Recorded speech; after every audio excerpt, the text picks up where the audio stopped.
Mga kaibigan, welcome back. Napakainit ng pag-uusapan natin. 100% kumpirmado na daw po na hindi makakalaro si Kai sa Gilas ayon sa spin. Nahihiwagaan ako dito, strategy ba to? Gaya ng tingin ng ilang fans or mali lang ako ng pagkaintindi sa mismo sinabi ng agent ni Kai? Tara kaibigan, pag-usapan po natin.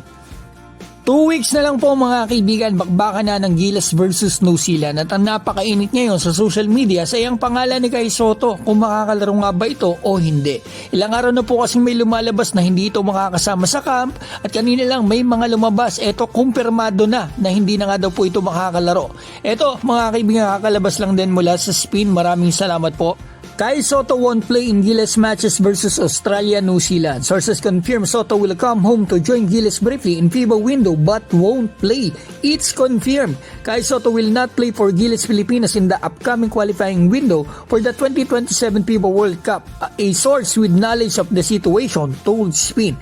However, in a show of support to Gilas, Sotto will arrive in Manila on February 16 to spend 3 to 4 days for a personal break, then rejoin his Japan team.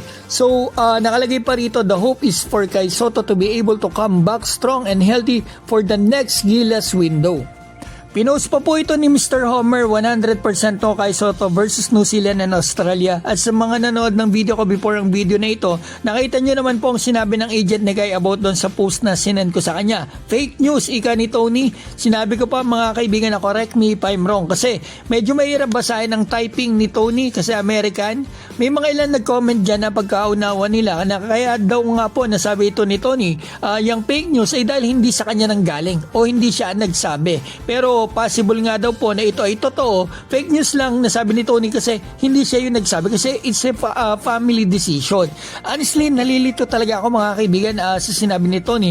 Pero yan mismo yung sinabi niya. Wala akong binabalita na hindi totoo. Kaya sobrang nagugulan ako ngayon kung bakit ganito. Bakit hindi maglalaro si Kai Sotto? Pero uuwi daw, sabi ng Spin, 3 to 4 days to show support, mag-join sa Gilas, then balik sa Japan. May mga nagko-comment na fans, strategy lang daw ito, which is tingin ko possible din yan. Kasi utakan yan mga kaibigang gulangan para hindi mapaghandaan ng kalaban si Kai Sotto. Kasi wala pa pong official lineup o official pool ang Gilas, Australia at New Zealand. Kahit marami ng bansa nakapag-announce na ng player pool nila para dito sa second window. Pinarating ko na rin po ito sa mga sources natin. Kapag sumagot po mga kaibigan, ipin comment ko na lang po sa baba. Basta kung ano man po, makalaro man si Kai o hindi, supportahan po natin siya, pati ang Gilas. Kung hindi man makalaro si Kai, I'm sure may sapat na dahilan po yan, lalo pat under contract siya sa Japan at galing siya sa injury. Shoutout ko po pala si Adonis Paz, Miko Tolentino, Edith Doramal, Jose Delfin, Miguel Tan, YC Clapis, Richie Rich, Rolly Perote, Junicio Rupo, Denisi Allen from Manila, Lisel Lutarino ng Riyadh, Samuel Salinel, Atan Star, Edward at Kamikasi. Mga kaibigan, maraming salamat po sa tiwala.